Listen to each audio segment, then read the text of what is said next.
There's no question that the mallard quill no hackle is my favorite mayfly imitation for a dun.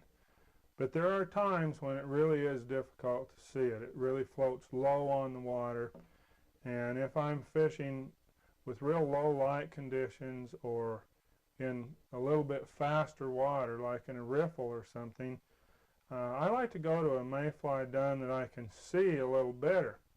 And the pattern I like to use is called a thorax.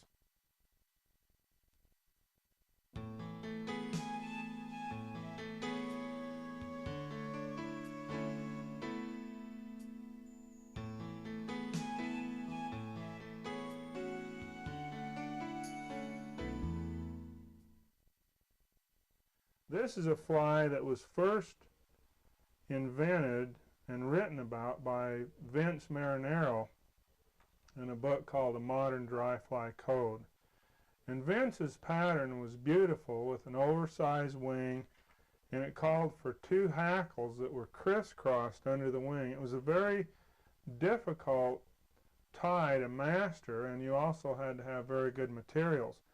And this is a modification of Vince's fly, and it works very well.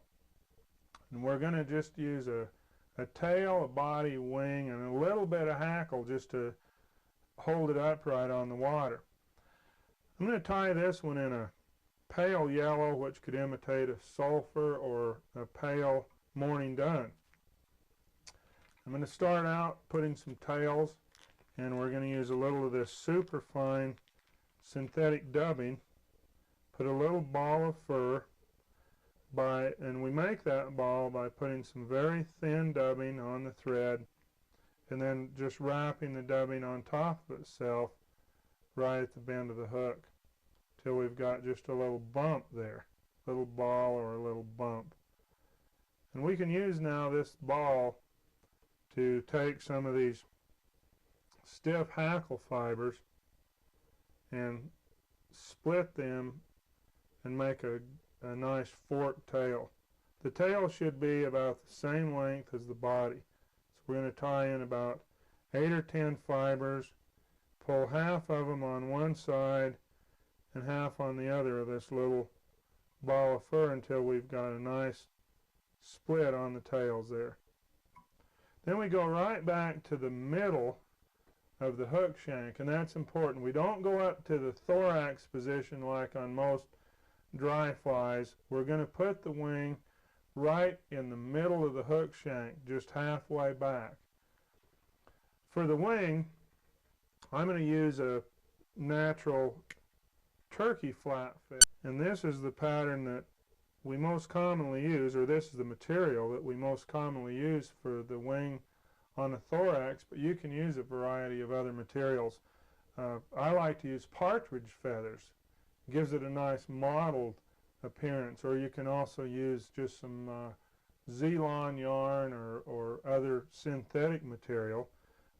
When we use the turkey flat, we're going to cut a big segment of this material, and then we're going to fold it so that we can just double it, keeping the tips even.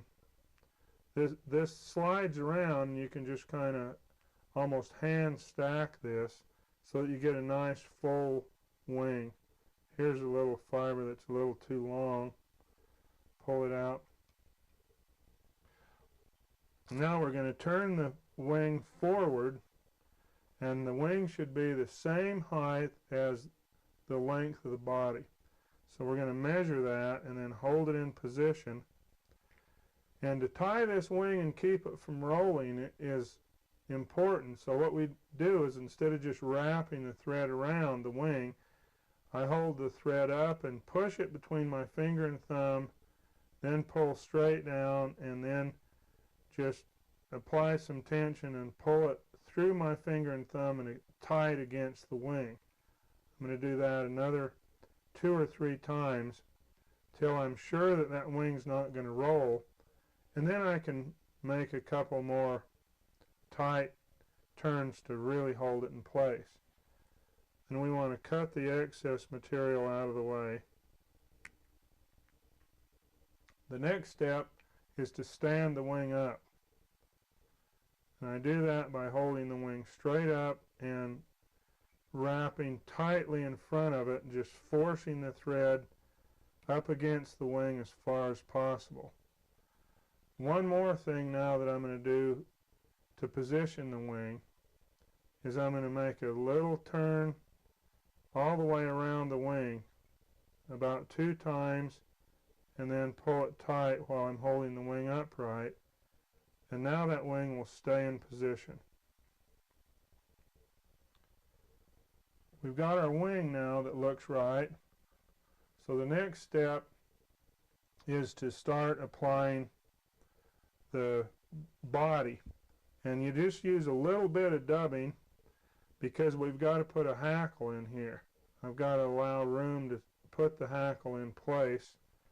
In fact, you could tie the hackle in right to start with before you put any of this dubbing material on.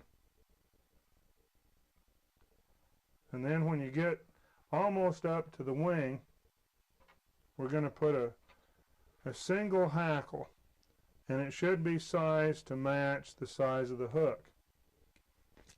In fact, it's very important, so I'm just going to check it on my little hackle gauge. Cut the webby part of the hackle out of the way, and then tie the hackle in with the shiny side facing me, and make sure to get it on there real tight so it won't come loose. Now this hackle is tied in a little bit behind the wing. It's not going to be right up against the wing. The idea is we're going to make 3 turns behind the wing and then move forward and put 3 turns in front.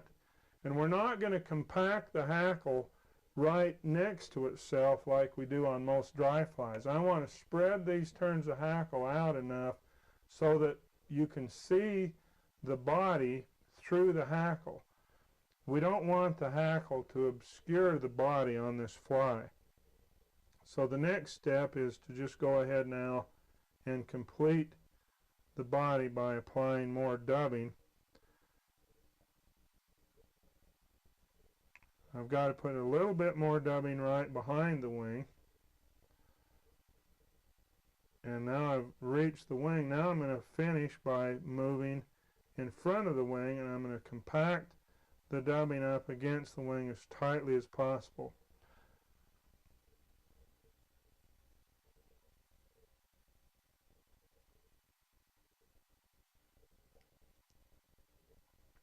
Just kind of building up the thorax a little bit there.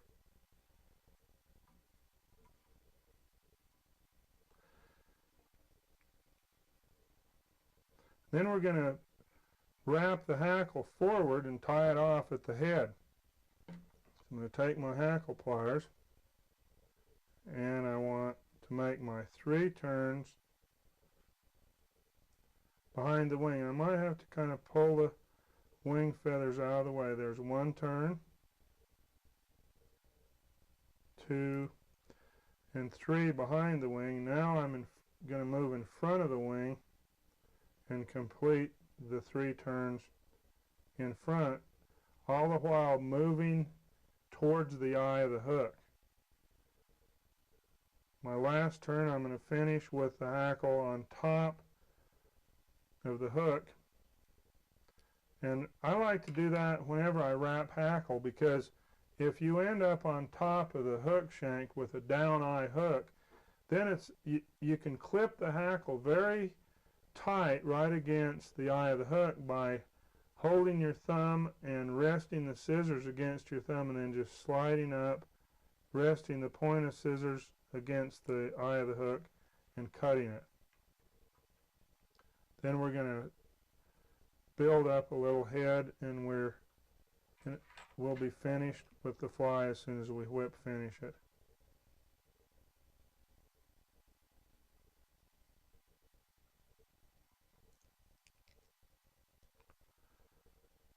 You might notice too, I'm cutting the thread actually with my whip finisher. This whip finisher is one that Frank Mattarelli gave to me, which, by the way, I think Frank makes some of the finest fly tying tools in the industry.